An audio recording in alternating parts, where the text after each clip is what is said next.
Hallelujah.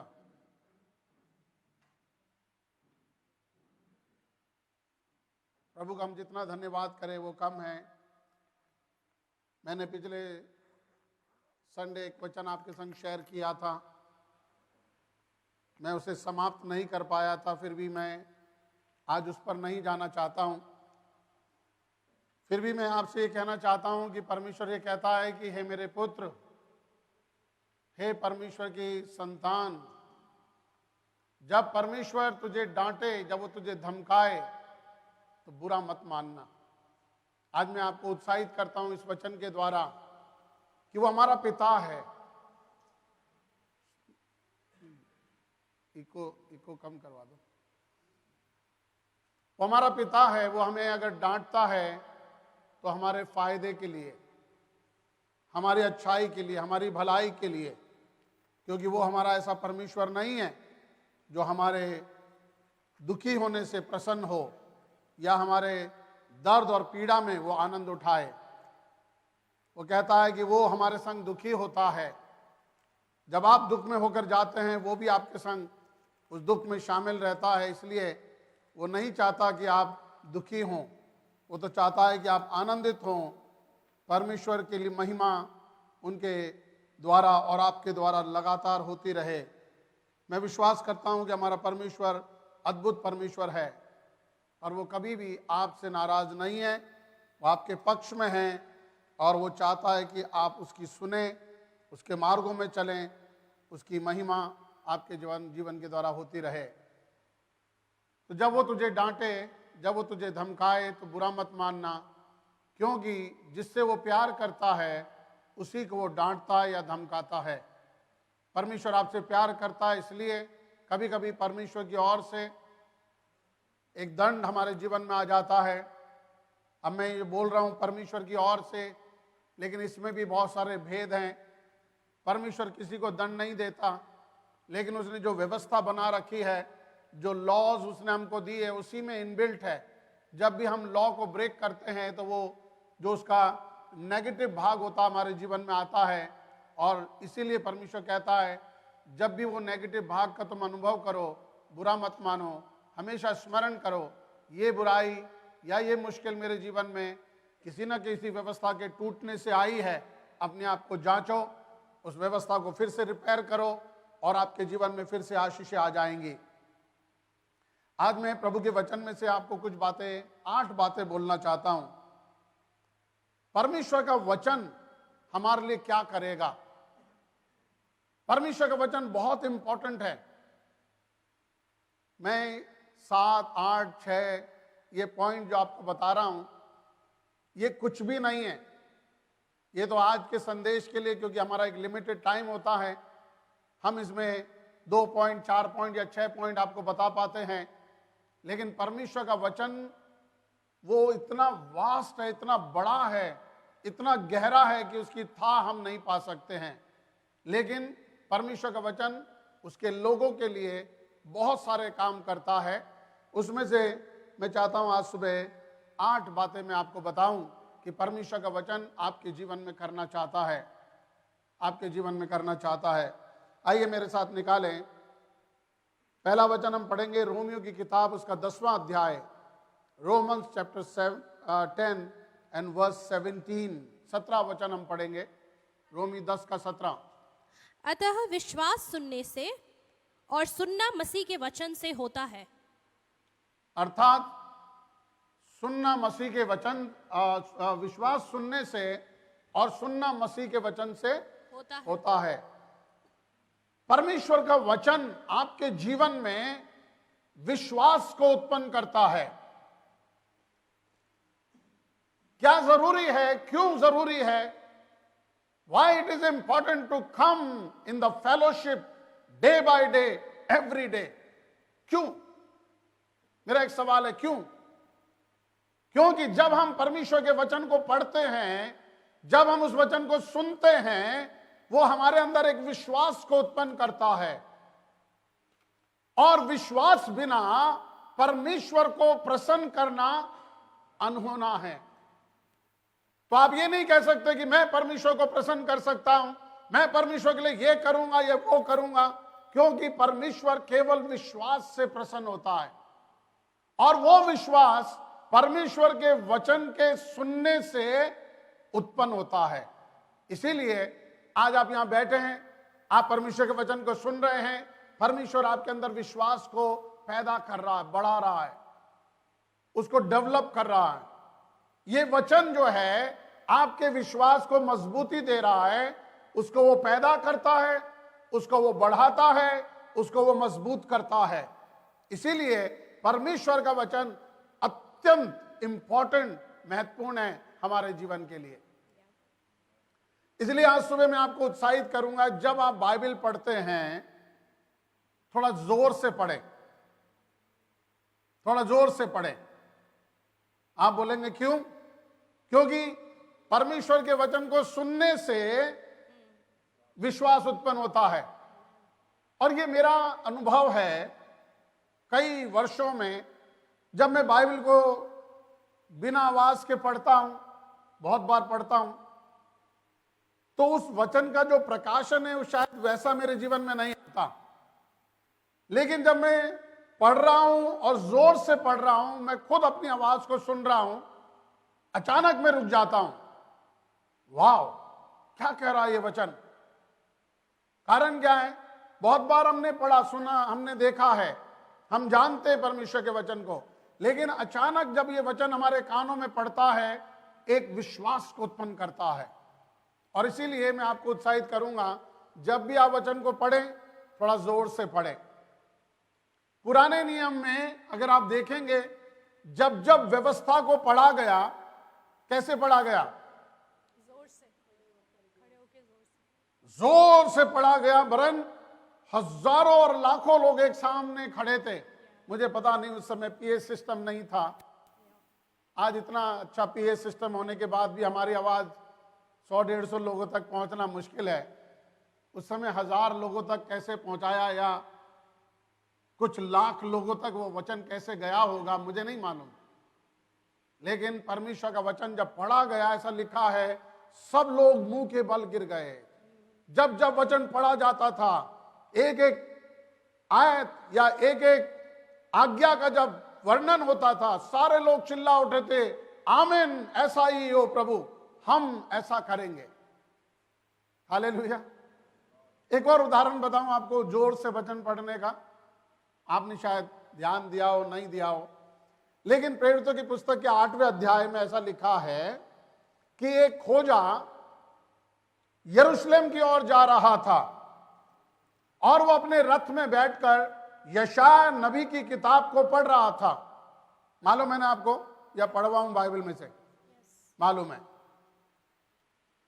तो फिलिपुस को परमेश्वर का आत्मा उठा के ले गया, और फिलिपुस उस रथ के साथ साथ दौड़ने लगा, और दौड़ते दौड़ते उसने पूछा कि जो तू पढ़ रहा है, क्या उसको तू समझता है? इसका मतलब क्या है? जो वो पढ़ रहा था, फिलिपुस साथ में दौड़ते दौड़ते सुन रहा था। इसका मतलब वो जोर जोर से पढ़ रहा था। और जब उसने फिलिपुस ने उससे सवाल किया, तो उसने कहा, जब तक कोई मुझे समझाए नहीं तो मैं कैसे समझूं। और तब फिलिपुस उसके साथ में रथ में बैठ गया, और उसको यशायाह नबी की किताब के उस अध्याय को, जो 53वां अध्याय था, पूरा समझा दिया होगा। यीशु मसीह के बारे में, यीशु मसीह के पैदाइश, उसके मारे जाने, गाड़े जाने और जी उठने के बारे में उसको बोला। और तब उसके अंदर सुनते ही एक विश्वास जागृत हो गया, एक विश्वास उसके अंदर उत्पन्न हो गया, और वो फिलिपुस से कहने लगा कि देख, अब मैं भी विश्वास करता हूं, क्या मुझे बपतिस्मा लेने में कोई रोक है? Hallelujah, hallelujah. समझ रहे आप मैं क्या कह रहा हूं? परमेश्वर का वचन हमारे अंदर क्या करता है? विश्वास को उत्पन्न करता है। कैसे उत्पन्न करता है? जब ये वचन हम सुनते हैं, हमारे अंदर विश्वास आता है। अतः विश्वास सुनने से, और सुनना मसीह के वचन से होता है। ये सुनना पिक्चर की स्टोरी से नहीं होता। ये सुनना और किसी किताब से नहीं होता, किसी नावल से नहीं होता। मैं और कुछ नहीं बोलना चाहता हूं, मैं सिर्फ इतना बोलता हूं, ये गारंटेड है, there is only one source for our faith. हमारे विश्वास के लिए केवल एक ही स्रोत है और वह है परमेश्वर का वचन। अतः विश्वास सुनने से और सुनना मसीह के वचन से होता है। जब हम मसीह के वचन को सुनते हैं हमारे अंदर विश्वास उत्पन्न होता है। विश्वास किस बात के लिए? अलग अलग कामों के लिए विश्वास उत्पन्न होता है, लेकिन मैं आज उद्धार के विश्वास की बात कर रहा हूं। वचन को सुनने से उद्धार पाने का विश्वास हमारे अंदर उत्पन्न होता है। मेरी बड़ी इच्छा है, और अगर प्रभु ने चाहा तो आने वाले कुछ हफ्तों में मैं वापस बेसिक जो लॉज हैं उसके बारे में मैं आपको पढ़ाना चाहता हूं। इब्रानी की पत्री के 6 अध्याय में से मेरी बड़ी इच्छा है कि हम एक बार फिर से उन बेसिक बुनियादी बातों में होकर चलें, उन बुनियादी बातों को सीखें, क्योंकि ये हमारे जीवन के लिए, हमारे उद्धार के लिए, हमारी आत्मा के लिए, हमारे अनंत जीवन के लिए अत्यंत महत्वपूर्ण है। कभी कभी ऐसा लगता है कि हमने विश्वास कर लिया, कभी कभी ऐसा लगता है कि हमारा उद्धार हो गया, कभी हमको ऐसा लगने लगता है कि बस स्वर्ग में मैं जा रहा हूं, लेकिन सच्चाई कुछ और होती है। इसीलिए मैं बार बार आपको उस बेसिक बातों में लेकर आना चाहता हूं, ताकि आपको यह मालूम पड़े क्या आपने उद्धार प्राप्त किया है या नहीं किया। तो मैं कह रहा था विश्वास सुनने से उत्पन्न होता है। फिर उस खोजे ने विश्वास किया और बोला मैं विश्वास करता हूं, क्या मुझे बपतिस्मा लेने से कोई रोक है? बोला कोई रोक नहीं है। वे दोनों पानी में उतर गए, उन्होंने बपतिस्मा लिया। आपने भी बपतिस्मा लिया है ना? बपतिस्मा क्या कहता है? नहीं भाई साहब, वो तो क्या आपने बोला था, आपने बोला बपतिस्मा लेना तो मैंने ले लिया। भैया मेरे बोलने से मत लेना, क्योंकि अगर मैं बोलूं राजेश भाई को गाड़ दो, आप गाड़ दोगे क्या? मैं राजेश भाई का ही नाम ले रहा हूं, गाड़ दोगे क्या? क्यों? मैंने कहा था ना, बपतिस्मा का मतलब है गाड़ा जाना। बपतिस्मे का मतलब है मैं मर चुका हूं, अब मुझे गाड़ दिया जाए। यह आपका अनुभव है। आप संसार के लिए, पाप के लिए, शैतान के लिए मरे हैं कि नहीं, यह आपका अनुभव है। मालूम है क्यों ये इंपॉर्टेंट है? क्योंकि ऐसा लिखा है कि पहले हमारा विवाह व्यवस्था से किया गया था, और जब तक पति जीवित है या पत्नी जीवित है दूसरा विवाह नहीं हो सकता। और इसलिए इंपॉर्टेंट है कि हमारा जिससे पहले विवाह हुआ था उसके लिए मैं मर जाऊं। अगर मैं मर गया, मैं व्यवस्था से छूट गया। रोमियो की किताब के 7वें अध्याय को आप पढ़ लेना। विवाह के बारे में लिखा है, जब तक एक स्त्री या पुरुष जीवित है दूसरा शादी नहीं कर सकते। तो जब तक आप व्यवस्था के लॉ के अंडर में हैं, आप ग्रेस से शादी नहीं कर सकते। If you want grace, you need to die for the law. समझ में आया? ये बहुत लंबी बात है, बाद में हम करेंगे। तो मेरा कहने का मतलब है विश्वास सुनने से और सुनना मसीह के वचन से होता है। नंबर 2, पहला पत्रस उसका दूसरा अध्याय, पहला पत्रस दूसरा अध्याय 22 और 23 वचन हम पढ़ेंगे। 1 Peter chapter 2 and verse 22 and 23। न तो उसने पाप किया और न उसके मुंह से छल की कोई बात निकली। पहला पत्रस दूसरा अध्याय 22 से 23। दूसरा पत्रस देखना एक बार। अविनाशी बीज से पैदा हुए।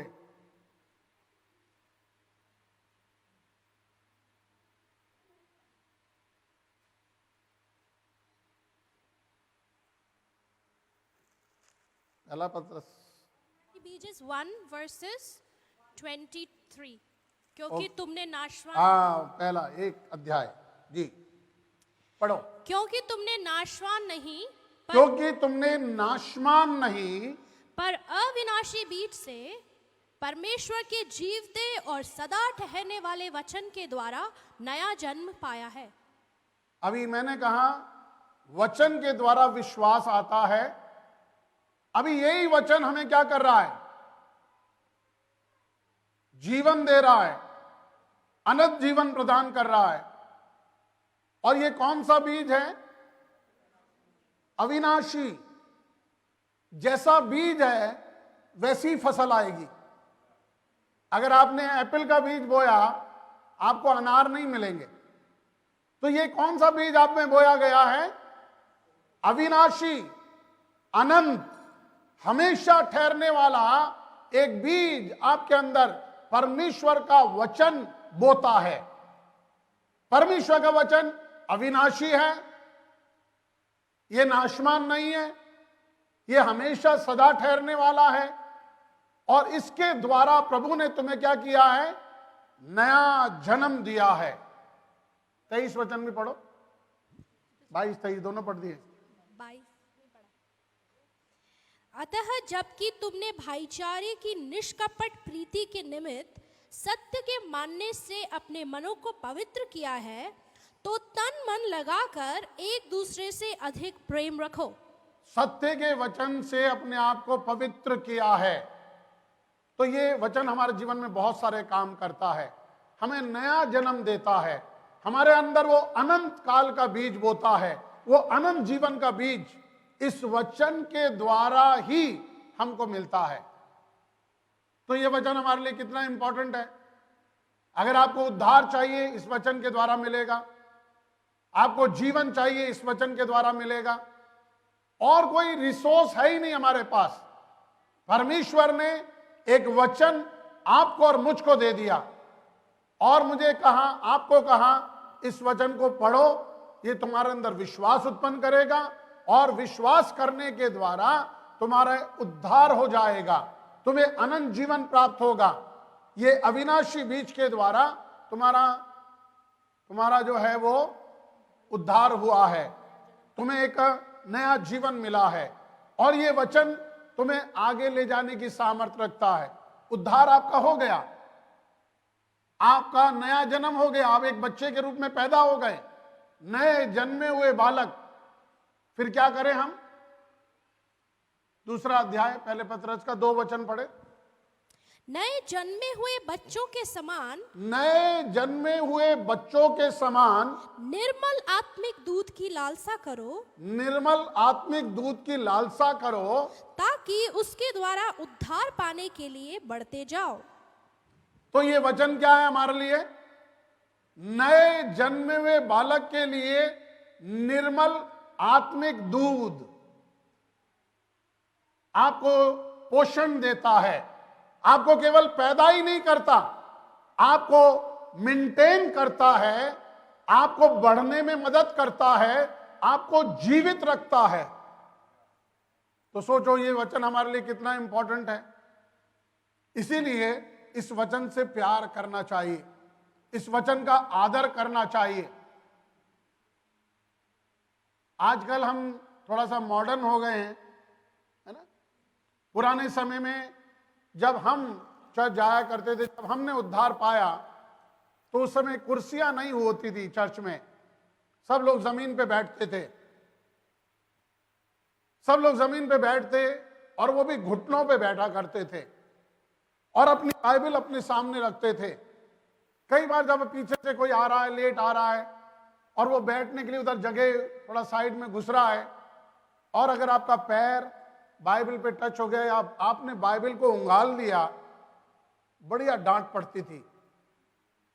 आजकल कोई फर्क नहीं है, लेकिन एक समय था, वो प्रार्थना करते करते आंख बंद कर रहा, उसने देखा सामने से, आंख खोली, नीचे देखा बाइबल, तो समझ में नहीं आती कि बाइबल के ऊपर से पैर रख के जा रहा है।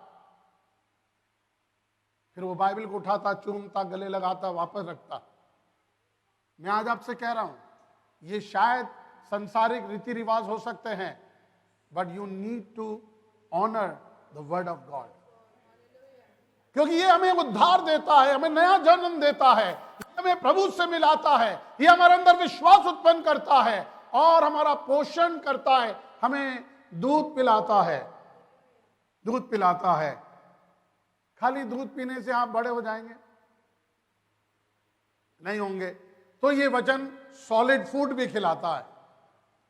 देखिए एक वचन और, इब्रानी की पत्री 5वां अध्याय और 12 वचन पढ़े। समय के विचार से तो तुम्हें गुरु हो जाना चाहिए था, समय के हिसाब से तो तुम्हें गुरु बन जाना चाहिए था, तो भी ये आवश्यक हो गया है ये आवश्यक हो गया है कि कोई तुम्हें परमेश्वर के वचनों की आदि शिक्षा फिर से सिखाए। तुम तो ऐसे हो गए हो, परमेश्वर के वचन की आदि शिक्षा तुम्हें फिर से सिखाए। तुम तो ऐसे हो गए हो कि तुम्हें अन्न के बदले अब तक दूध ही चाहिए। तुम्हारे को रोटी खाई नहीं जा रही तुमसे, अभी भी बोतल दे दो मुझे। पादी साहब मेरे घर नहीं आए, पादी साहब ने फोन नहीं किया, मैं बीमार था 3 दिन, मेरी बोतल कहां है? समय के हिसाब से तो तुम्हें गुरु हो जाना चाहिए था, अब तुम्हें जाकर दूसरों के लिए प्रार्थना करना चाहिए, लेकिन तुम इंतजार में हो कि पादरी साहब कब आएंगे, मेरे लिए प्रार्थना करेंगे। ये किसका विचार था? नहीं मालूम। नामान कोढ़ी का विचार था। नामान कोढ़ी को बड़ा बुरा लगा कि एलीशा बाहर नहीं आया। मैंने तो सोचा था मैं कौन हूं, I am the great man. कभी कभी मेरी भी इच्छा होती है कि ग्रेट मैन को वैसे ही जवाब दूं जैसे एलीशा ने दिया था। बहुत बार तो लोग बोलते भाई साहब हम तो दशमांश देते, देखो ये तो हमारा हक बनता, आप हमारे घर आना चाहिए। अपने चर्च की बात नहीं कर रहा हूं, मैं तो बॉम्बे की बात कर रहा हूं। अपने चर्च वाले तो बहुत अच्छे हैं, लेकिन नामान ने कहा भैया अगर तुझे ठीक होना है जाकर 7 डुबकी मार यर्दन में। उसने कहा हमारे इससे भी अच्छी अच्छी नदियां हमारे वहां। बोला होगी, तेरे को ठीक होना है तो इधर डुबकी मार। मैं आज आपसे कह रहा हूं मेरे मित्रों, अगर हम खुदा का वचन और खुदा के लोगों का आदर करेंगे, खुदा हमें आदर देगा। Praise the Lord. मैं आदर नहीं मांग रहा हूं आपसे, मैं ये कह रहा हूं कि आप मुझे मत बोलो मैं आपके घर क्यों आऊं। मैं तो आपके घर रोज आना चाहता हूं, क्योंकि आप बढ़िया बढ़िया खाना खिलाते हैं मुझे, इतना आदर देते हैं मुझे, लेकिन समय की कमी के कारण कई बार नहीं आ पाता हूं। मैं वो नहीं कह रहा हूं, लेकिन ये विचार किसका है? एक जिसने अभी नया जन्म भी नहीं पाया, उस आदमी का विचार। हम जो 20 साल से विश्वासी हैं, अभी भी हमारा वही विचार है। लेकिन जब इसने उद्धार पा लिया, चमत्कार देख लिया, तो यही आदमी क्या हुआ? एलीशा के दरवाजे पर आकर खड़ा हो गया, झुककर उसको दंडवत किया और उससे बहुत रिक्वेस्ट की, हे परमेश्वर के जन, मेरे से थोड़ा सा ये गिफ्ट ले ले। उसने कहा मैं नहीं लूंगा। मैं आज आपसे बोल रहा हूं मेरे मित्रों, उद्धार पाने के पहले और उद्धार पाने के बाद हमारे जीवन में एक परिवर्तन होना चाहिए, और ये परिवर्तन ये वचन लाता है। मैं कल भी किसी से बात कर रहा था, मैंने कहा हमारा विश्वास जो है वो हमारे जीवन में परिवर्तन नहीं लाता। मैं आज आपको भी बोलना चाहता हूं, you have a great faith, बहुत अच्छी बात है। आपको मालूम है एक सूबेदार यीशु मसीह के पास आया और कहने लगा कि प्रभु तुझे मेरे छत के नीचे आने की जरूरत नहीं है, तू तो खाली बोल दे, मेरा दास ठीक हो जाएगा। और प्रभु ने कहा देखो इसका क्या बड़ा विश्वास है, ऐसा बड़ा विश्वास तो मैंने इजराइल में भी नहीं देखा। लेकिन उसके बाद कहीं सूबेदार का नाम आया बाइबल में? ग्रेट फेथ, बड़ा विश्वास उसके पास था। यीशु मसीह को उसने रिकॉग्नाइज किया, उसकी अथॉरिटी को रिकॉग्नाइज किया। लेकिन ये सब चीजें हमारे जीवन में जीवन परिवर्तन का अनुभव नहीं लाती। जीवन परिवर्तन का अनुभव तब आएगा when you follow the word, जब आप वचन के आज्ञाकारी होकर उसके अनुसार चलने लगेंगे, आपका जीवन बदलता जाएगा। ये सुनने से नहीं होगा, ये चलने से होगा।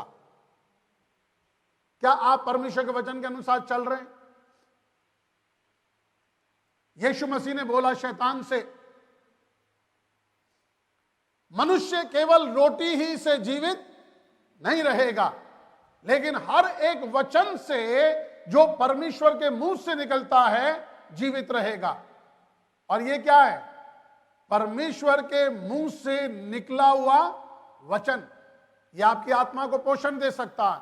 क्या लिखा है? तुम तो ऐसे हो गए हो कि अभी भी तुम्हें दूध ही चाहिए, बोतल ही चाहिए, क्योंकि तुम अभी तक सॉलिड फूड खाने लायक नहीं हुए। फिर उसके आगे अगर हम पढ़े तो ऐसा लिखा है, क्योंकि समय के अनुसार जो मैच्योरिटी में बढ़ता है उसकी ज्ञान इंद्रियां मजबूत हो जाती है, इसलिए उसे सॉलिड फूड की जरूरत पड़ती है। लेकिन तुम तो अभी तक बच्चे ही हो। मैं आज आपसे कह रहा हूं, you need to grow in the Lord and you need to grow in the word. परमेश्वर के वचन को छोड़कर और कुछ नहीं है। अगर आप खुदा से प्यार करते हैं तो आप खुदा के वचन से भी प्यार करेंगे। अगर आप खुदा के वचन से प्यार करते हैं, ऑटोमेटिकली आप खुदा से प्यार करेंगे। क्योंकि जब जब मैं वचन देखता हूं, मैं बोलता हूं, वाह खुदा, तेरा प्लान मेरे जीवन के लिए कितना अद्भुत है, क्या योजना है, क्या तूने प्रतिज्ञाएं मेरे लिए की है, तो कितना अच्छा है। ये मैं कैसे जानता हूं कि परमेश्वर भला है, मुझसे प्यार करता है? उसके वचन के द्वारा। आज मैं आपसे कह रहा हूं, उसका वचन अविनाशी बीज के द्वारा हमने नया जन्म पाया, और वही हमें क्या करता है? लिए चलता है, और मनुष्य इसी वचन के द्वारा जीवित रहता है। Praise the Lord. अगला वचन हम देखेंगे, चौथा वचन, चौथा पॉइंट जो वचन हमें करता है, भजन 119 उसका 130, 119 का 130।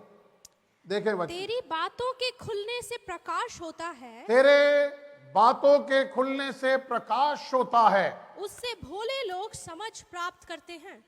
उससे भोले लोग समझ प्राप्त करते हैं। मैं मुंह खोलकर हाँफने लगा, क्योंकि मैं तेरी आज्ञाओं का प्यासा था। बस, तेरे वचन के खुलने से प्रकाश होता है, उससे भोले लोग ज्ञान प्राप्त करते हैं। और एक अनुवाद में ऐसा भी लिखा है, उससे जीवन मिलता है। ज्ञान मिलता है अर्थात जीवन प्राप्त होता है। तो ये वचन क्या करता है? जब ये खुलता है, जब हम इसको पढ़ते हैं, जब हम इसको सुनते हैं, ये हमारे जीवन में लाइट लेकर आता है, अंधेरे को मिटाता है, कंफ्यूजन को हटाता है। ये वचन आपके लिए इंपॉर्टेंट है, ये वचन मेरे लिए इंपॉर्टेंट है, इसलिए इस वचन से प्यार करो। दाऊद कहता है, मैं मुंह खोलकर हाँफने लगा, क्योंकि मैं तेरे वचन का क्या था? प्यासा था। क्या ऐसे आप हाँफते हैं? आज मैं देखता हूं बहुत सारे लोग बड़ी बड़ी बातें करते हैं, लेकिन आज भी वो डर के मारे कहां हैं? घर में बैठे हैं। उनके घर में बैठने से मुझे कोई तकलीफ नहीं है। मुझे तो सिर्फ तकलीफ यह है कि जहां तुम्हें पैसा मिलता है, वहां तुम जीवन रिस्क में डाल देते हो। एक दो संडे पहले एक भाई से मैं बात कर रहा था, उन्होंने कहा मुझे बड़ा डर लगता है चर्च में आने से, इतने सारे लोग आते हैं, क्या मालूम किसको क्या बीमारी है, किसको क्या बीमारी है। मैंने कहा बात तो सही है, हमें किसी मालूम नहीं क्या बीमारी है, लेकिन हमें एक बात मालूम है, हमारा परमेश्वर चंगा करने वाला है। हमारा परमेश्वर चंगा करने वाला। अगले ही हफ्ते उस आदमी की ड्यूटी लगा दी गई। कहां पे? पुलिस की जो भर्ती हो रही है ना, पुलिस की भर्ती में जितने भी लोग आएंगे उनका टेम्परेचर चेक करना है। तो उसने मुझे फोन किया, आज है ना मेरा ऐसी ड्यूटी लग गई, मैं वहां जा रहा हूं, इसलिए आज मैं चर्च। मैंने कहा ऐसे तो 2 महीने से कौन सा चर्च आ रहा है।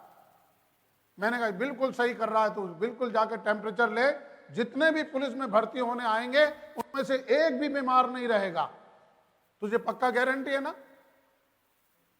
बोले भाई साहब दुआ करना। मैंने कहा मैं दुआ नहीं कर रहा भाई, मैं तो दुआ उसी के लिए करता हूं जो विश्वास करता है। पौलुस ने बहुत लोगों से पूछा, क्या तू विश्वास करता है? यीशु मसीह के पास बहुत सारे लोग आए, यीशु मसीह ने उनसे पूछा, क्या तुम विश्वास करते हो कि मैं ये कर सकता हूं? उन्होंने कहा हां हम विश्वास करते हैं। उसने कहा जा तेरे विश्वास के अनुसार तेरे लिए हो। मेरी प्रार्थनाओं से कुछ नहीं होगा, आपके विश्वास से होगा।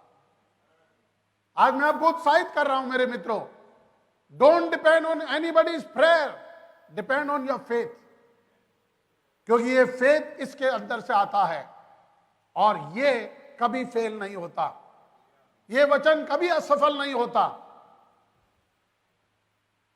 मैं घमंड से ये कहता हूं, मेरा परमेश्वर चंगा करने वाला है। आप बोलेंगे भाई साहब फिर आप शुगर की दवाई तो खाते हो? हाँ, क्योंकि प्रभु ने मुझे बुद्धि भी दी है। बोला ये नाशमान शरीर है, जैसे जैसे उम्र बढ़ेगी समस्याएं बढ़ती रहेगी, तो कभी कभी उनका इलाज के लिए खा लिया कर, कोई बात नहीं। लेकिन मैं आज आपसे कह रहा हूं, मुझे ऐसा विश्वास है, मैं दवाई पर निर्भर नहीं रहता हूं। बहुत बार मैं घर में बैठ के ही दवाई नहीं खाता हूं, खाना खा लेता हूं। तो लोग बोले तुम दवाई नहीं खाई? मैंने नहीं खाई। यार अजीब आदमी है। मैंने कहा अजीब क्या है, परमेश्वर है मेरे साथ। मैं आपको ये नहीं कह रहा हूं कि आप ऐसा करना, आप मत करना, क्योंकि मेरा विश्वास आपका विश्वास बराबर नहीं है। मेरे को जब जुकाम खांसी होती है मैं आइसक्रीम मंगवा के खाता हूं और ठीक हो जाता हूं। आप मत खाना, मुश्किल हो जाएगी।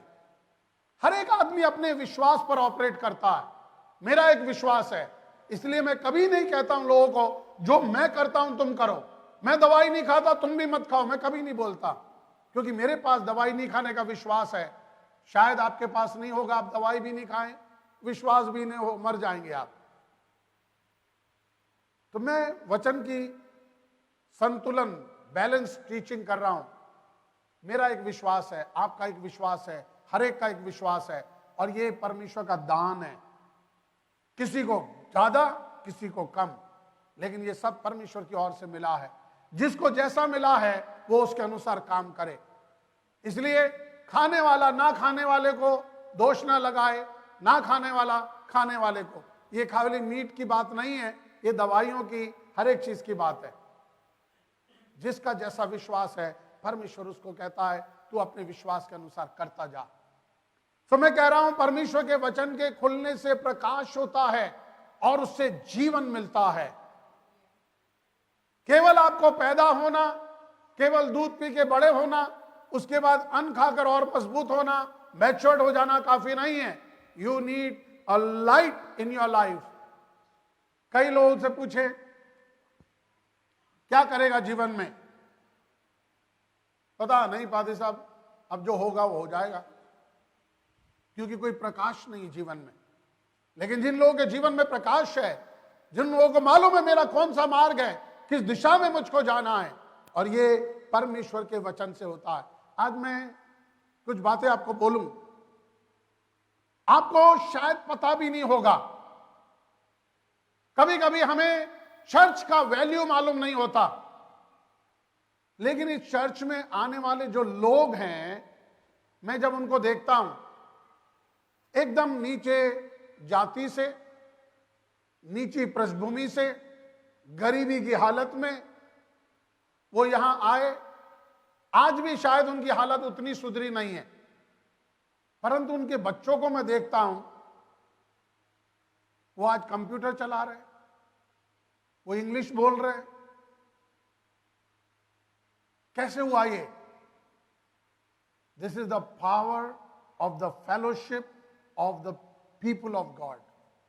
परमेश्वर के लोग ही जब हम संगति में आते हैं, हमें पता ही नहीं कब हमारा रूप बदलता है, चेंज हो जाते हम।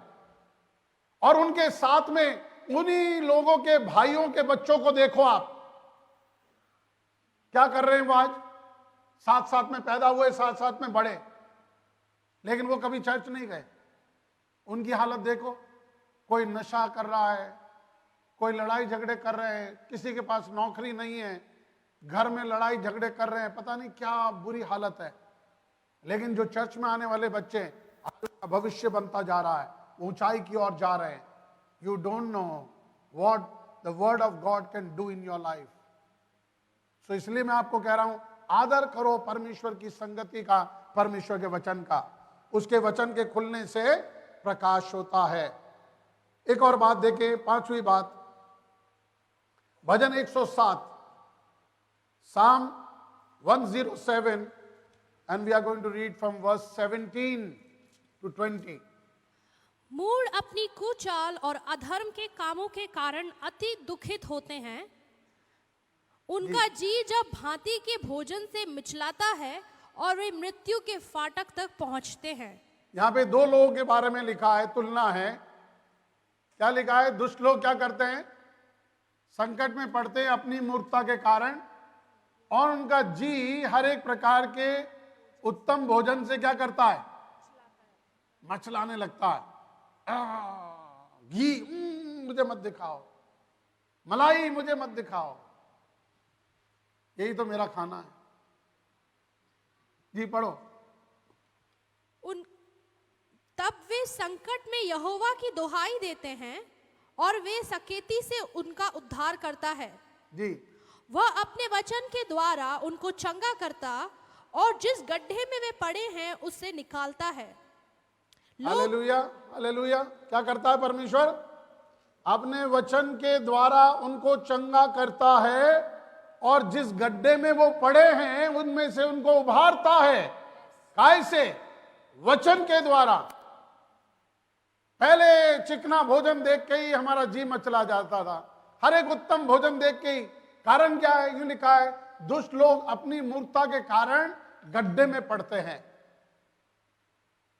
और जब वो सकेती में पड़ते, कठिनाई में आते, मुश्किल में, संकट में आ जाते हैं, वो यहोवा को पुकारते हैं, और यहोवा क्या करता है? अपना वचन के द्वारा उनको चंगा करता है। सो परमेश्वर का वचन केवल आपको पैदा नहीं करता, केवल आपको दूध पिला के बढ़ाता नहीं, अन्न खिला के आपको मैच्योरिटी नहीं करता है, आपको केवल अगुवाई नहीं करता है वो प्रकाश देकर, लेकिन और क्या करता है? जब जब आप कमजोर होते हैं, वो अपने वचन के द्वारा आपको छू कर चंगा करता है, नया बल प्रदान करता है। Praise the Lord. तो ये वचन ही हमारे लिए क्या है? सब कुछ है। ये वचन हमारे लिए सब कुछ है। क्या करता है वचन? हमें चंगा करता है। एक और वचन देखें हम, नीति वचन का 4 अध्याय और उसके 20 वचन से पढ़ना। परमेश्वर का वचन हमें चंगा करता है और हमें गड्ढे में से निकालता। जी, हे मेरे पुत्र, मेरे वचन ध्यान धर के सुन, मेरे वचन कान धर के सुन, और अपना कान मेरी बातों पर लगा। इनको अपनी आंखों की ओट न होने दे, हाँ, वरन अपने मन में धारण कर। हाँ, क्योंकि जिनको वो प्राप्त होती हैं, वे उनके जीवित रहने का और उनके सारे शरीर के चंगे रहने का कारण होती हैं। क्या कहता है? हे मेरे पुत्र, दवाई की बोतल को हमेशा अपने संग में रखना। मैं कई घर में जाता हूं, पूरा एक शेल्फ जो है दवाई की बोतलों से भरा मिलता है। ये क्या है? नहीं भाई साहब, ये क्या है? ये जुकाम की है, ये खांसी की है, ये कभी कभी मुझे चक्कर आ जाते हैं उसकी है, कभी मैं वीक हो जाता हूं तो ये वाली पीता हूं। हे मेरे पुत्र, दवाई की बोतल को साथ मत रख, मेरे वचन को अपने हृदय में अधिकाई से बसने दे। क्योंकि इस वचन की सच्चाई जिनको प्राप्त होती है, ये वचन का प्रकाशन जिनको मिलता है, वो उनके शरीर के चंगा रहने का कारण होता है। ये वचन, मैं आज आपको बोल रहा हूं, वचन क्या कर रहा है हमारे लिए। वचन हमें विश्वास दे रहा है, वचन के द्वारा हम पैदा हो रहे हैं, वचन के द्वारा हमारा पोषण हो रहा है, वचन के द्वारा हम आगे बढ़ रहे हैं, और ये वचन हमारी अगुवाई कर रहा है, हमें चंगाई दे रहा है, और ये हमें चंगा रहने का कारण हो रहा है। केवल एक बार आपको चंगा नहीं करेगा, परंतु उसके पूरे शरीर को भला चंगा रहने के का कारण हो जाएगा। Always you will be in health, in good health. हमेशा प्रभु आपको चंगा रखेगा। आमीन। छठा वचन देखे, समय हमारा हो रहा है, जल्दी से चले हम आगे। भजन 119, भजन 119 119, 9 वचन से पढ़ेंगे 11 वचन तक। जवान अपनी चाल को किस उपाय से शुद्ध रखे, तेरे वचन के अनुसार सावधान रहने से। केवल वचन आपको पोषण देकर बॉडी बिल्डिंग नहीं करवाता है, क्योंकि जब बॉडी बिल्ड हो जाती है, आप थोड़े से अच्छे स्मार्ट लगने लगते हैं, तो अगला कदम क्या होता है? बुराई करने का विचार उत्पन्न होता है। मनुष्य के मन में जो कुछ भी उत्पन्न होता है वो निरा बुराई होता है, ऐसा लिखा है उत्पत्ति के 6 अध्याय में। परमेश्वर ने कहा, मैं मनुष्य को बनाने से पछताता हूं, क्योंकि मैं देखता हूं जो कुछ उसके मन में उत्पन्न होता है वो निरा बुराई होता है, कोई भली बात उसके मन में आती ही नहीं। जब वो जवान होने लगता है, जब वो थोड़ा सा बॉडी बिल्डर हो जाता है, वचन का पोषण खा खा के प्रभु की आशीष से, तो उसके मन में हमेशा क्या होता है? बुराई की ओर झुकाव रहता है, बुरा काम करने के लिए। बताऊंगा तेरे को। तो परमेश्वर का वचन क्या करता है? मैंने तेरे वचन को अपने हृदय में रख छोड़ा है, ताकि मैं तेरे विरोध पाप ना करूं। ये वचन आपको पाप करने से, आपको बुरा करने से, बुरे मार्ग में जाने से कंट्रोल करता है। हालेलुया। ये वचन आपको बल देता है और बुराई से बचाता है। पढ़िए आगे। मैं पूरे मन से तेरी खोज में लगा हूँ, मैं पूरे मन से तेरी खोज में लगा हूं, मुझे तेरी आज्ञाओं की बाट से भटकने ना दे। हाँ, मैंने तेरे वचन को अपने हृदय में रख छोड़ा है, हाँ। कि तेरे विरुद्ध पाप ना करूं। मैंने तेरे वचन को अपने हृदय में रख छोड़ा है, ताकि तेरे विरुद्ध पाप ना करूं। मैंने तेरे वचन को अपने शेल्फ में रख छोड़ा है, से काम नहीं बनेगा। आपके घर के शेल्फ में, कांच की अलमारी में, है ना, बहुत सारी बाइबलें हो सकती हैं, बहुत सारे वचन हो सकते हैं, बहुत सी किताबें हो सकती हैं। ये आपको पाप से नहीं बचाएंगी। ये वचन अगर आपने अपने हृदय में रख छोड़ा है, इसके उदाहरण हम बहुत देख सकते हैं बाइबल में से। यूसुफ नाम का एक लड़का था, जवान लड़का था, पोतीफायर के घर में चला गया, नौकरों के समान काम कर रहा। उसके बाद बाइबल नहीं थी, परंतु उसने परमेश्वर के वचन को सीखा था और अपने हृदय में रखा था। जब जब उसके जीवन में बुराई करना, झूठ बोलना, बेईमानी करना और कोई अलग गलत काम करने का विचार आता, उस वचन के द्वारा उससे बच जाता। और जब एक बड़ा पाप उसके मालिक की पत्नी उससे करवाना चाहती थी, उसने कहा, नहीं, मैं इतना बड़ा पाप अपने परमेश्वर के विरोध में नहीं कर सकता, क्योंकि मैंने उसके वचन को अपने हृदय में रख छोड़ा है। ऐसा लिखा नहीं है, मैं बोल रहा हूं। अगर आपके हृदय में परमेश्वर का वचन है, जब भी आप गलत करने जाएंगे, वो आपको अंदर से सावधान करेगा। No, you are a child of God. तुम्हारा काम ये नहीं है। मैं आज आपको उत्साहित करता हूं, परमेश्वर के वचन को अपने हृदय में अधिकाई से बसा लो, क्योंकि आपको बुराई से बचाएगा, आपको पाप करने नहीं देगा। हालेलुया। इफिसी की पत्री 5वां अध्याय।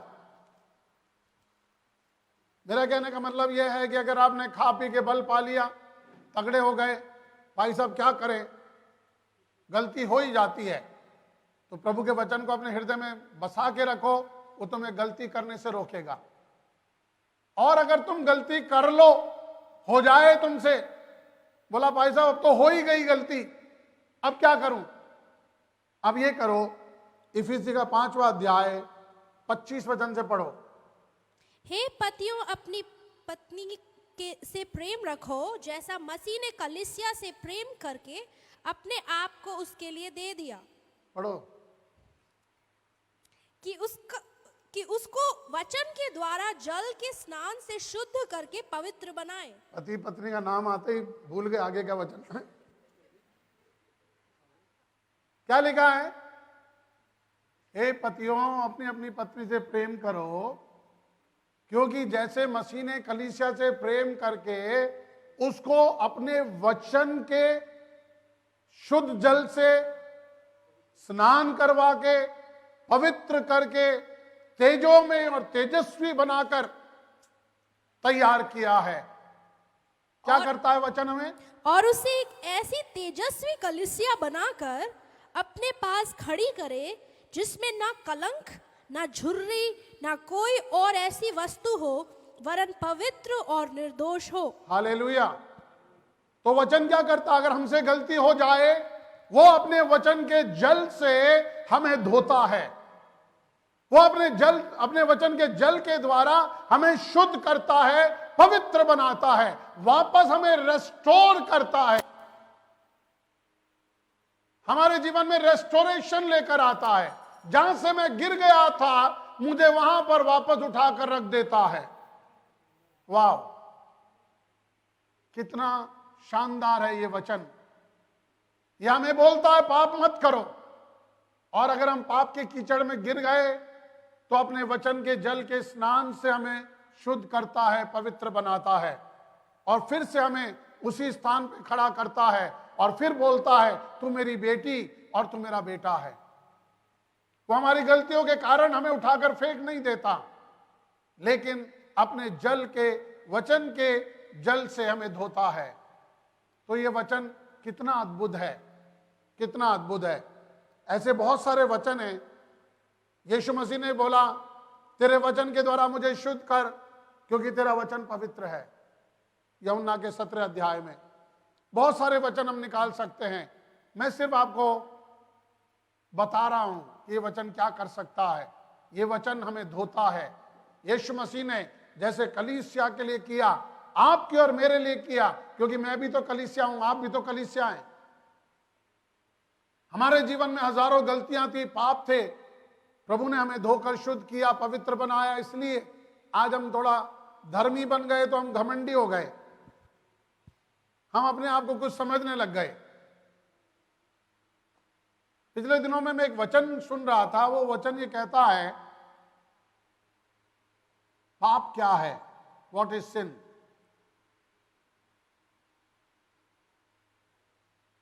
क्या कहते हैं आप, पाप क्या है?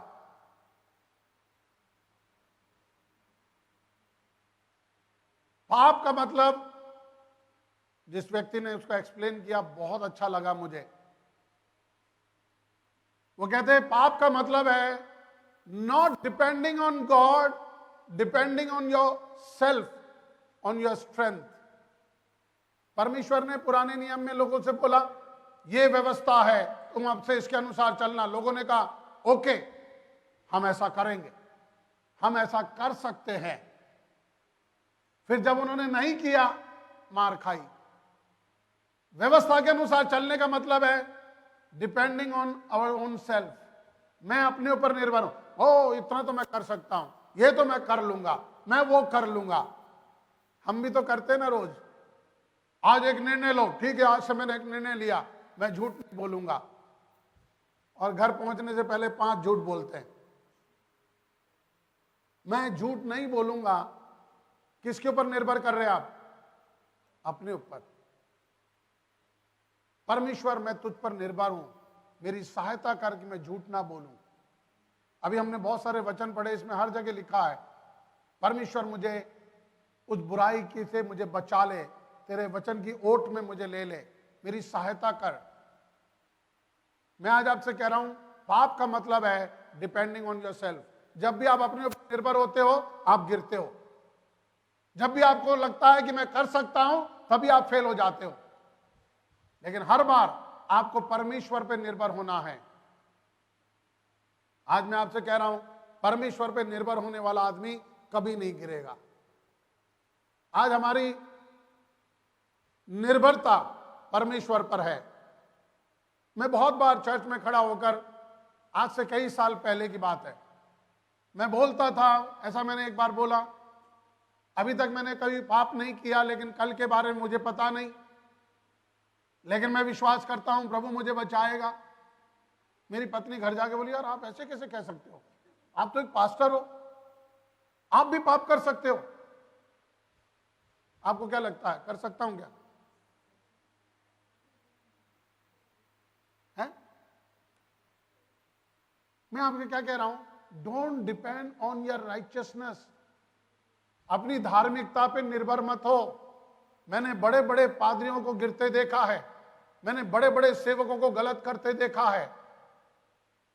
कोई बड़ा नहीं है, केवल परमेश्वर। परमेश्वर अगर तुम्हारी सहायता करे, कौन तुमको गिरा सकता है? इसलिए लिखा है, भजनकर्ता कहता, अगर नगर की यह रक्षा यहोवा ना करे तो जागने वाले का जागना व्यर्थ है। Don't depend on your self. मैं यहां पहरा दे रहा हूं, कोई चोरी नहीं होगी, तेरे पहरे में ही चोरी होगी। लेकिन अगर खुदा हमारा पहरा दे, कौन चोरी कर सकता? हालेलुया। मैं आज आपसे कह रहा हूं, अपने ऊपर घमंड मत करना। मैंने इतना ज्ञान पाया, मैं 5 साल बाइबल स्कूल में गया, तू 20 साल बाइबल स्कूल में जा, तब भी तेरे अंदर पाप करने की प्रवृत्ति रहती है। लेकिन अगर परमेश्वर मेरे साथ है, दुनिया की कोई ताकत मुझे गिरा नहीं सकती। हालेलुया। तो हमारी निर्भरता किस पे होना चाहिए? परमेश्वर पर। परमेश्वर पर। अगर हम परमेश्वर पर निर्भर हैं, बस फिर कोई चिंता की बात है नहीं। आइए आगे के वचन में चलें। एक और वचन देखें हम। परमेश्वर हमको धोता है। परमेश्वर ने हमारे जीवन में बहुत सारे अद्भुत काम किए। याकूब की पत्री, उसका पहला अध्याय, शायद 20 वचन से है। देखना एक बार, वो दर्पण मुंह देखकर चले जाते हैं। 20, 21 जी। क्योंकि मनुष्य का क्रोध परमेश्वर के धर्म का निर्वाह नहीं कर सकता। क्योंकि जो कोई वचन का सुनने वाला हो, क्योंकि जो कोई परमेश्वर के वचन का सुनने वाला हो और उस पर चलने वाला ना हो, और उस पर चलने वाला ना हो, तो वह उस मनुष्य के समान है, हाँ, जो अपना स्वाभाविक मुंह दर्पण में देखता है। हाँ जी, इसलिए कि वह अपने आप को देखकर चला जाता है, हाँ, और तुरंत भूल जाता है कि मैं कैसा था। पर जो व्यक्ति स्वतंत्रता की सिद्ध व्यवस्था पर ध्यान करता रहता है, वह अपने काम में इसलिए आशीष पाएगा कि सुनकर भूलता नहीं, पर वैसा ही काम करता है। वाह, क्या लिखा है? परमेश्वर का वचन अब हमारे लिए दर्पण का काम करता है। पानी का काम करता, हमें धोता है, शुद्ध करता है, पवित्र बनाता है, तेजस्वी बनाता है, हमारे अंदर गुण डालता है, हमें आदर देता है, सम्मान में हमें उठाता है, ऊंचा करता है, हमें सेवकाई के लिए इस्तेमाल करता है। सारे काम करने के बाद वो हमारे लिए दर्पण का काम करता है। दर्पण का क्या काम है?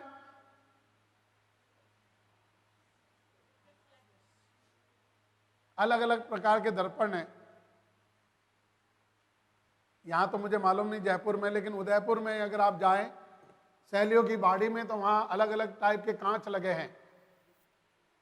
एक कांच ऐसा है जिसके सामने आप खड़े हो तो एकदम ऐसे पतले लगेंगे आप, तो सारे मोटे लोग जाके पहले देखो क्या स्मार्ट लग रहा हूं मैं। कुछ एकदम जो अपने पतलेपन से परेशान है, वहां एक और दर्पण है जहां जिसके सामने जाते ही आप मोटे दिखेंगे, और आप देखो मैं थोड़ा मोटा हो जाऊं तो कैसे लगे।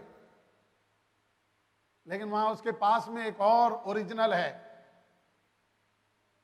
आज जो जैसा है वैसा ही दिखाई देगा। परमेश्वर का वचन हमें दिखाता है हम कैसे हैं। लोग हमारे बारे में कुछ कहते हैं, हम अपने बारे में कुछ कहते हैं। बहुत सारे लोग, परमेश्वर हमारे बारे में कुछ कहता है, शैतान हमारे बारे में कुछ कहता है, लेकिन ये दर्पण आपको वास्तविकता दिखाता है। हालेलुया। तो ये वचन क्या करता है? हमें धोखा नहीं देता, हमें सच बताता है। जैसा मैं हूं वो मुझे दिखाता है। अगर मैं परमेश्वर की स्वतंत्र व्यवस्था पर विश्वास करता हूं, ये तब होता है कि ये वचन के सुनने वाले ना हो, पर वचन पर चलने वाले बनो। अगर हम पर वचन पे चल रहे हैं तो हम परमेश्वर की सिद्ध व्यवस्था के अधीन आ जाते हैं। परमेश्वर की सिद्ध व्यवस्था, नहीं तो हम अपनी व्यवस्थाओं को बनाते रहते हैं। किसी को कभी कभी बोलता हूं मैं, भाई सुधर जाओ। क्यों भाई साहब, मैं तो ठीक हूं ना, मैं तो कल आया था, देखो चर्च, पिछले संडे भी आया था। अरे तो संडे को चर्च में आ रहा है, इसका मतलब तू सुधर गया, ये कोई किसने गारंटी दी है? दुष्ट लोग चर्च में भी होते हैं। एक भेद बताऊं आपको, सच्चाई, चर्च में बैठने वाला हर एक आदमी स्वर्ग में नहीं जाएगा। सुनने के लिए कठिन लगता है, परंतु सच्चाई है। बाइबल हमको बताती है कि एक आदमी ने अच्छे बीज बोए, लेकिन दुष्ट शत्रु ने आकर बुरे बीज भी बो दिए। और जब दोनों हो गए तो दास ने कहा, प्रभु तू बोले तो ये बुरे बुरे बीज उठाकर फेंक दूं? तो खेत के स्वामी ने कहा, रहने दे, कहीं ऐसा ना हो कि तो ये बुरे बीज निकालने के चक्कर अच्छे बीज भी उखाड़ दे। रहने दे, दोनों को साथ साथ बढ़ने दे। इसलिए चर्च में क्या हो रहा है, बुरे और अच्छे बीज साथ में बढ़ रहे हैं। धोखा ना खाना। हर एक जो मसीह का कहलाता है या मसीह नाम रखा है, वो विश्वासी है, ईमानदार है, विश्वास योग्य है, ऐसा मत करना। कई बार लोग बोलते भाई साहब वो तो विश्वासी है ना, उसने ऐसा किया। मैंने कहा तू भी तो विश्वासी है। हर एक आदमी विश्वासी है। तो हमें बाइबल ये थोड़ी कह रही है जो विश्वासी उस पर तुम विश्वास करो। बाइबल कहती है केवल परमेश्वर पर विश्वास करो। परमेश्वर ऐसा विश्वास योग्य है, वो कभी तुम्हें धोखा ना देगा। बाकी और किसी मनुष्य के बारे में नहीं लिखा। ये तो आपकी गवाही है। जो आपकी गवाही है वो आपका मार्केट वैल्यू है। आप जानना चाहते हैं आपकी गवाही क्या है? कई बार लोग बोलते हैं भाई साहब मेरे बारे में आपका क्या विचार है? लोग मुझसे पूछते हैं कई बार, मेरे बारे में आपका क्या विचार है? मैं आज आपको बताता हूं। मैं आपको ऐसी दवाई देता हूं, आज एक ऐसा दर्पण देता हूं जो आपकी वास्तविकता आपको दिखा देगा। आपकी गवाही क्या है, कितनी अच्छी है, कितनी बुरी है, कैसे मालूम पड़े? ऐसे मालूम पड़े, बहुत सिंपल वे है। आप जाकर किसी से 50,000 रुपए मांगना। जॉर्ज भैया कल विनोद भाई कह रहे थे, इसलिए मैंने जॉर्ज भैया का नाम लिया। 50,000 रुपए आप मांगना किसी के पास जाके, है ना, और मुझे 50,000 की जरूरत है, देना। आपको मालूम पड़ जाएगा आपकी गवाही क्या है। अगर उस आदमी ने बिना बोले बिना सोचे बोला, अरे क्या 50 मांग रहे हो आप, 70 ले जाओ, तो ये सोचना कि आपकी गवाही इस संसार में जो मसीह जीवन आप जी रहे हो शानदार है। लेकिन अगर आपने 50 मांगे, वो बहाने लगाकर आपको 5 दे रहा है, तो सोच लो आपकी उतनी गवाही है। अभी हंसने की बात नहीं, सीरियस बात बोल रहा हूं। कभी मैं मजाक में सच्चाई बोलता हूं और सच्चाई को मजाक में ऐसा बोल देता हूं कि आप हजम कर सको। ये वास्तविकता है। मैं कई बार लोगों से बोलता हूं, मैंने ना लोगों को दिया, ना कभी उनसे पैसे लिया, ना मैं उधार देता हूं, ना मैं उधार लेता हूं। फिर भी लोग ये कहते भाई साहब आप बोल दो, केवल एक बार आप बोल दो 1 लाख रुपए तो मैं अभी दे दूं। तो मुझे लगता है कि शायद मेरी गवाही ठीक है, मेरी मार्केट वैल्यू ठीक है। People can trust me for 1 lakh rupees. आपको मालूम है 1 लाख नहीं, एक आदमी ने मकान बेचा, उसने, मैंने कहा मुझे जरूरत है, तो उसने 14 लाख रुपए मुझे दे दिए, बिना लिखा पढ़ी के। कोई साइन नहीं, कोई स्टैम्प पेपर नहीं, कुछ सोना रखा नहीं, कुछ गाड़ी रखी नहीं, 14 लाख रुपए। और मुझे बोल रहा जब आपके पास हो तो दे देना, नहीं हो तो आप चिंता मत करो। तो मुझे लगा यार मेरी मार्केट वैल्यू तो है। आपकी मार्केट वैल्यू क्या है? Build your market value, that is your testimony. खुदा के लोगों की ऐसी गवाही होना चाहिए। और मैं आपसे कह रहा हूं, मैं मजाक नहीं कर रहा हूं, जिन जिन लोग जहां जहां अपने ऑफिस में काम करते हैं, जिस भी ऑफिस में काम करते हैं, आपकी एक मार्केट वैल्यू है। ये मैं अपनी बात नहीं कर रहा हूं, मैं यहां खड़ा हूं इसलिए मैं अपना नाम ले रहा हूं, दूसरों का नाम लेना ठीक नहीं। लेकिन यहां और भी ऐसे लोग हैं जो आज जाके किसी से 1 लाख या 5 लाख मांगे तो तुरंत उनको निकाल के देंगे, और नहीं होंगे तो कहीं से भी कुछ करके देंगे, क्योंकि उनकी गवाही ऐसी है। वो ये जानते हैं चाहे आकाश और पृथ्वी टल जाए, ये मेरे पैसे को मुझे धोखा नहीं देंगे। मान रहे हैं आप मेरी बात? तो मैं आपको ये कह रहा हूं, ये वचन हमें दर्पण, हमारा दर्पण है। बहुत बार लोग पूछते हैं मेरी गवाही कैसी है, मैं कैसा हूं, अपनी पत्नी से पूछते हैं कि मैं ये कर रहा हूं, बच्चे पूछते हैं रेडी हम ये तो कर रहे हैं, हम दुआ कर रहे हैं। नहीं नहीं, आपकी मार्केट वैल्यू आपकी गवाही है। आपकी मार्केट वैल्यू नहीं है, आपकी गवाही नहीं है। People can not trust you. हम जो मसीह यीशु में हैं, हमारी एक गवाही है। और मैं अब संसार की बात नहीं कर रहा हूं, मैं अन्य जाति संसार की भी बात कर रहा हूं। मैं जहां जाता हूं, जब बात करता हूं, अभी विनोद भाई के मकान की बात करने गए हमने, विनोद भाई ने मकान खरीद लिया, आपको मालूम है, ये गवाही नहीं देते। ताली तो बजा दो यार प्लीज यार। आपको भले अच्छा नहीं लग रहा हो अंदर से कि विनोद भाई ने मकान ले लिया, लेकिन ताली तो बजाओ।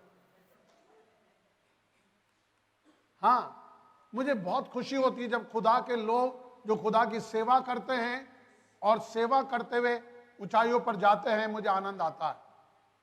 आप बोल सकते हैं कि उनकी पत्नी नौकरी करती है, ये सब बातें मैं विश्वास नहीं करता हूं।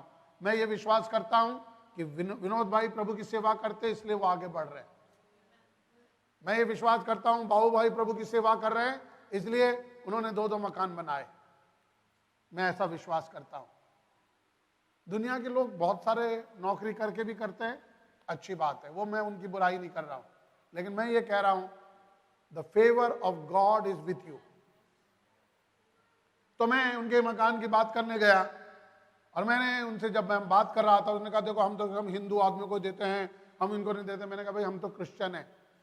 बोला मुझे मालूम है, लेकिन मैंने कहा हम लोग झूठ नहीं बोलते, हम जो बोल रहे वही बोल रहे हैं। वो बोलता है मुझे सर देख के ही आदमी को मालूम हो जाता है आदमी कैसा है। मुझे मालूम है, हम आपको मकान देना चाहते हैं। समझ रहे हैं आप मेरी बात? आपकी बातचीत में एक सामर्थ होती है, आपकी बातचीत में एक पावर होता है और सामने वाला आदमी कन्विंस हो जाता है। Praise the Lord. और कितने लोग मकान खरीदने वाले हैं, मुझे लेके चलना। हम अजमेर गए थे तो मैंने जेडन जो है ना, जेडन के टाई बांधनी थी, तो बोला मेरी टाई कौन बांधे? मैंने कहा बेटा मेरे पास आप, मैं बांधता हूँ, मैं बहुत अच्छी टाई बांधता हूँ। मैंने कहा जिनकी शादियाँ होती हैं उनकी टाई, मैं दूल्हे की टाई बांधता हूँ और 1000 रुपये लेता हूँ। मैंने ऐसे मजाक में उसको बोल दिया, तो उसने सीरियसली ले लिया। अभी मुझे घर आके बोल रहा, दादू आप बहुत अच्छी टाई बांधते हो। हाँ, तो बोला आप जिनकी टाई बांधते हो उनसे 1000 रुपये लेते हो। मैंने बेटा देना तो चाहिए दूल्हे को, क्योंकि ऐसा नियम है, जो दूल्हे की टाई बांधता है उसको 1000 रुपये मिलना चाहिए।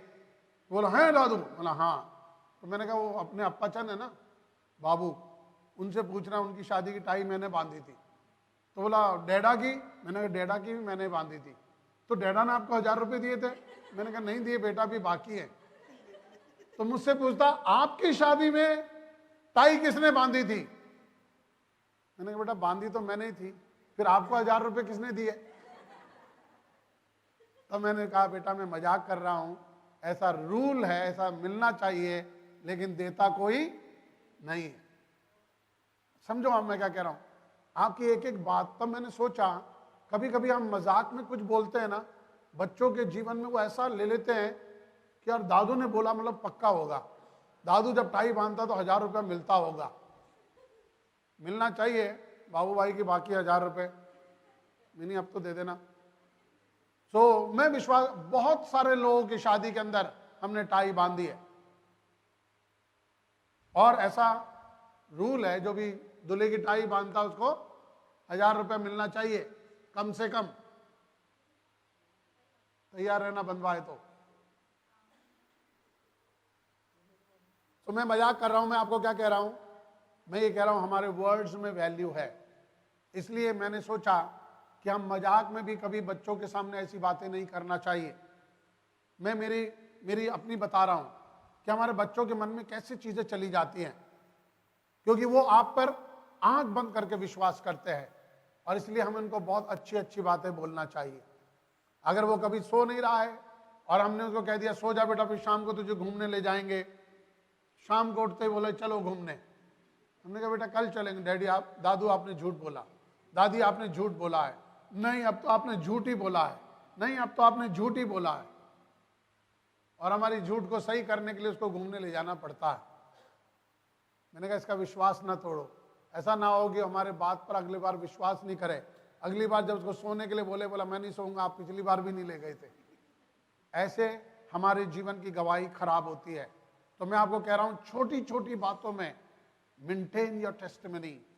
आपने जो बोल दिया सो बोल दिया। मैं आपको कई बार बताया, मेरा एक दोस्त है जगदीश टर्नर, वो मजाक में भी झूठ नहीं बोलता। कई बार हम बोलते ना आप और क्या शानदार कॉफी थी ना, अभी हम कॉफी पी के आए, बोला भैया तुम पी के आए हो, मैं तो नहीं गया, मैं तो झूठ नहीं बोलता। नहीं कह रहे इसमें झूठ क्या, मजाक कर रहे हैं ना, नहीं मैं तो मजाक में भी नहीं बोलता। सो मैं आज आपसे कह रहा हूं, मैं इन चीजों से सीखता हूं। हमारे जीवन में मजाक में भी गलत बात नहीं करना है। अगर हम ऐसा जीवन जिए, अपराइट जीवन जिए, परमेश्वर हमको बहुत ऊंचाइयों पर ले जाएगा। मैंने आज आपको 8 बातें बताई जो परमेश्वर का वचन हमारे जीवन में करता है। परमेश्वर का वचन हमारे जीवन में विश्वास डालता है। प्रेरितों की पुस्तक में ऐसा लिखा है 2 अध्याय में 38 वचन से आगे कि जब पतरस प्रचार करने लगा, वो प्रचार कर रहा था और सुनने वालों के हृदय छिद गए और उनके अंदर एक विश्वास उत्पन्न हुआ और वो आकर प्रेरितों से कहने लगे उद्धार पाने के लिए हम क्या करें। एक विश्वास उत्पन्न हो गया। आज सुबह आपने प्रभु के वचन को सुना है, क्या आपके अंदर एक विश्वास जागृत हो रहा है? आइए एक निर्णय ले प्रभु के लिए कि प्रभु मैं अपनी गवाही को बनाऊंगा, मैं अपनी गवाही को तैयार करूंगा। और गवाही एक दिन में तैयार नहीं होती, 1 महीने में या 1 साल में नहीं होती है, इसमें सालों लग जाते हैं। ये गवाही आपको अपने आप को मारकर नीचे डालकर बनाना पड़ता है। क्या आप अपनी मार्केट वैल्यू बढ़ाना चाहते हैं? क्या आप चाहते हैं कि आपकी एक अच्छी गवाही हो? परमेश्वर का वचन आपको तैयार कर सकता है। इस वचन को प्रेम करो, इसका आदर करो। मिलकर खड़े हो जाएं, हम प्रार्थना करेंगे। सर्वशक्तिमान प्रभु परमेश्वर, हम धन्यवाद देते हैं तेरे वचन के लिए। आज तेरे वचन से हमने सीखा कि जो कुछ भी हमारे जीवन में है तेरे वचन के द्वारा हमारे लिए वो मिला है। हमारा विश्वास, हमारा नया जन्म, अविनाशी बीज तूने हमारे अंदर डाला, अनंत जीवन तूने हमको दिया है। धन्यवाद देना चाहते हैं। तू अपने वचन के द्वारा हमें पोषण देता है, तू अपने वचन के द्वारा हमारी अगुवाई करता, प्रकाश देता है। तेरा वचन हमारे शरीर को चंगा करता है, तेरा वचन हमारी आत्मा को चंगा करता है, और तेरा वचन हमें सब जो सत्य है दिखाता है। तेरे वचन के दर्पण में अपने आप को देखने में तू हमारी मदद कर। आने वाले दिनों में और भी तेरे वचन को हम जाने, उसमें बढ़े, ऐसा अनुग्रह मांगते हैं। तेरे हाथों में सौंप देते मेरे हर एक सुनने वाले के लिए आज मैं ये प्रार्थना करता कि वो जीवन में एक निर्णय लेने वाले बन जाएं और उस निर्णय पर आखिरी दिन तक खड़े रहे, उनकी एक अच्छी गवाही बन जाए, अच्छी मार्केट वैल्यू हो जाए। तेरे नाम को महिमा मिले, यीशु के नाम से हम मांगते हैं, आमीन।